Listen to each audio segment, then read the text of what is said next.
Magandang araw mga kaibigan.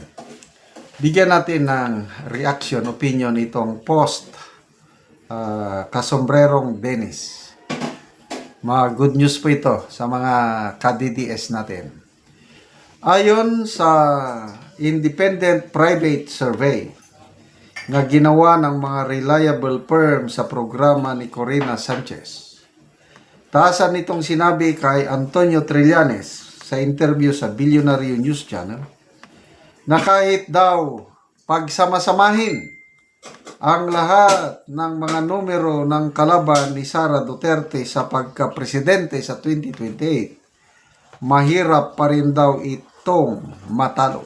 Wow! Patunay kung gaano pa rin kalakas ang kanyang impluensya sa susunod na halalan. Okay. Parang napanood ko ito eh. Ang sagot ni Trillanes I do not believe.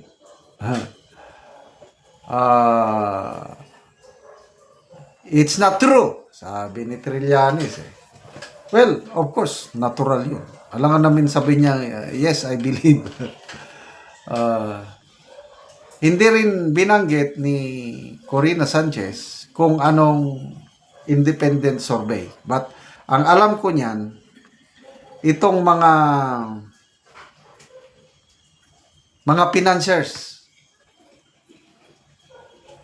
nagpapasurvey para malaman nila sino yung malakas na kandidato na pwede nilang suportahan. Kasi dito sa sa politiko, ano rin yan eh, parang investment pagdating sa presidential election. Example, noong 2016, pagsimula, ang malakas, Rojas, sino pa bang mga kalaban ni Tatay Grace po, si Mayor Duterte noon, wala eh, late comer eh. Hindi siya nag-file kaagad ng candidacy. Umiikot muna. Kailang parang nag-ano siya ng parang yung last day of filing. Nagkaroon ng substitution. Yung sino yung kandidato noon? Dino. Biglang nag-back out. Ang substitute niya, Mayor Duterte. So, testing the waters muna si Tatay Digong. Mautak eh. So, umpisa, mababa siya sa mga survey. Kailang nung nagsimula na ang kampanyahan, nagsimula na ang debate, doon na na-realize ng taong bayan na ito ang kailangan nating leader, si Tatay Digong. Kasi ang galing niyang sumagot sa mga interview, yung presidential debate. Yan nandyan lahat sila na kandidato. Question and answer. Ako, bilib na bilib ako kung sumagot si Tatay Digong. Relax lang siya eh. Ginawa pa niyang katatawanan yung mga kalaban niya sa politika. Ang galing.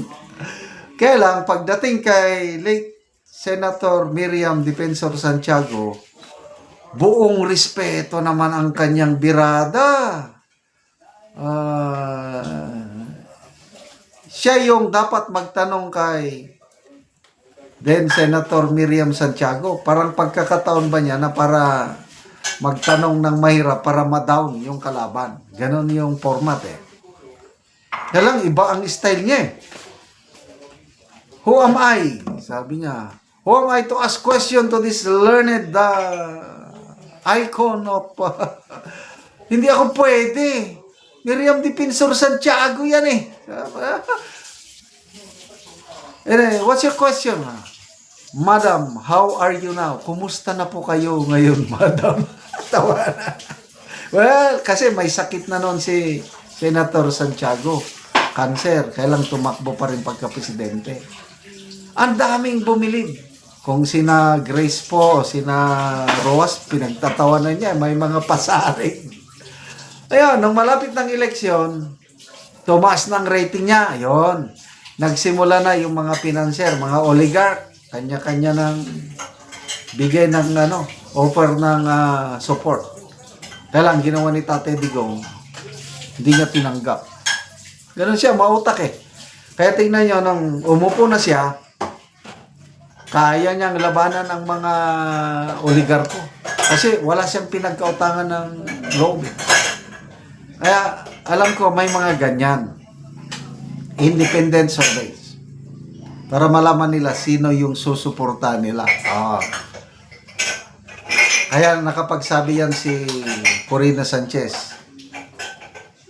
Pag sama-samahin mo, numero ng mga kalaban ni BP Sara, hindi pa rin nila kayang talunin. Anong sagot ni Trillanes? Hindi ako naniniwala yan. Tatalunin namin siya. Kaya ang panawagan ni Trillanes, magsama-sama lahat ang mga anti-Duterte forces, even Marcos Camp, kakamping, makakaliwa, iisa lang kandidato natin para talunin. We have a chance of defeating BP Sara. Kahit si Rizon Tiberos, gano'n ang sabi niya. We can slay her. Tatalunin natin si BP Sara kahit malakas siya if we unite. Tanong, kaya ba nilang pag-isahin ang kandidato nila? Kakamping, Risa. Dito kay Marcos, either Romualdez or Junbi. Meron pa dyan si Rapi Tulfo. Meron pang makakaliwa. Paano nila pag-isahin? Diba? Imposible. Kaya good luck sa inyong lahat. Tingnan natin comments ha. People who reacted. 11,000 nag-react, 7,500 ang nag-like, 3,100 ang nag-love, pabor kay BP Sara, 192 lang ang tumatawa. So, maraming naniniwala na tama yung survey ng independent firms, sources ni Miss Corina Sanchez. So, ito na lang ang nalalabing challenge ni BP Sara, yung mapagtagumpayan niya itong impeachment complaints na naisampa na ngayon sa kanya. Good luck sa mga gustong magpatanggal kay BP Sara. Salamat mga kaibigan sa inyong pagsubaybay sa ating channel. Nakakatulong kayo ng malaki sa tribong Talanding ng Bukidnon dahil ang sweldo natin sa channel na ito is pantulong sa tribo. Na mimigay tayo ngayon ng libreng yero at pako para makapagpatayo naman itong tribo ng mas maayos na tirahan nila. Panoorin nyo ang video na ito.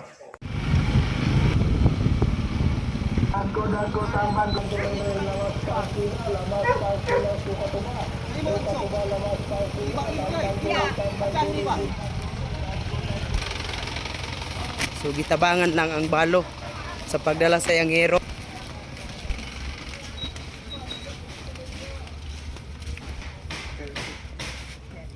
Karon mo na ni ang itsura sa atop ni nanay sa tagaan na mugiro. So naa sa hero mga buslot na og ipang butangan na gani og sako. So mga dagko na gid kayo og buslot. Og ipang sumpay-sumpay lang gani ang mga hero nga uban. So ang wala na kuan ang sako na lang yun. Salamat sa Ginoo daw sa nagtabang sa sin. Oo.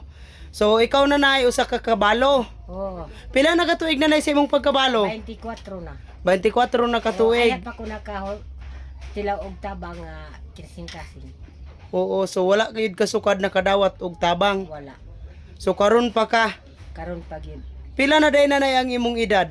57. 57. So karon pa ang tabang niabot sa imong kinabuhi nga 57 na imong edad.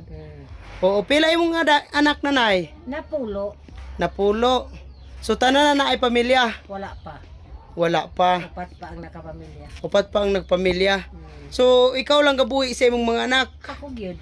Mura na kog lalaki kay tanaw akong kuano. Oo. Di man na pareha sa kanang may trabaho. Kung natay trabaho, mura tarag lalaki. Oo, gamuso ra sad ka na nay. Kamuso ta. Mm. Salamat sa nagtabang sa SID. Labi na karong nga Pasko, gitabangan ko. So salamat kaayo. Makaatop na ka. Makaatop na ko. Pila na din ni katuig na imong balay? Yes. 20 na bigay. 20 na katuig. Murag 20 na. Sudugay na gid kayo. Sige, salamat kayo nanay.